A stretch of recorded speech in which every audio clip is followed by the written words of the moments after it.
Wala nang hihigit pa sa pag-ibig ng isang ina sa kanyang anak. A love so pure, selfless, sacrificial, unconditional. A love that knows no boundaries, never fading. A mother's love is a treasure beyond measure.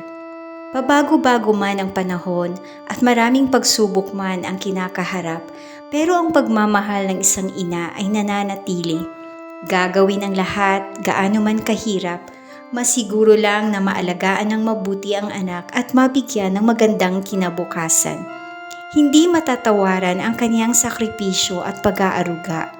May mga personal struggles man siya, pero ang kapakanan ng kanyang mga anak at buong pamilya ang kanyang inuuna.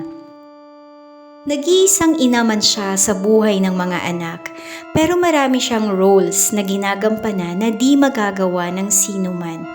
Hindi lang siya isang ina, 24/7 din siyang guro sa loob ng tahanan. Doktor, nurse, caregiver, cook, entertainer, disciplinarian, cheerleader, counselor or life coach, superwoman, personal assistant at marami pang iba. Kakayanin niyang maging sino man para sa anak. Sabi nga sa isang quote, "A mother is she who can take the place of all others, but whose place no one else can take."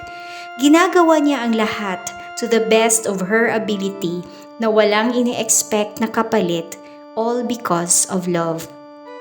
A mother endures everything.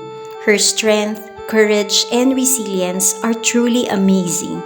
Hindi biro ang pagbubuntis, panganganak at pag-aalaga ng isang ina sa kanyang anak. Di bale nang mapuyat, masiguro lang na mahimbing na nakakatulog ang anak.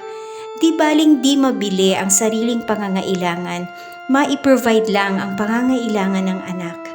Di baling napapagod, masiguro lang na maginhawang buhay ang maiparanas sa anak. Kaya kung ikaw ay isang mabuting ina, saludo ako sa iyo. Ang lahat ng sakripisyo mo ay magbubunga din. Kung ikaw ay isang anak, mapalad ka at meron kang isang mabuting ina. Hindi man perpekto, pero ang kanyang pagmamahal ay totoo at ang tangi mong maisukli sa iyong ina ay ang iyong respeto at pagmamahal.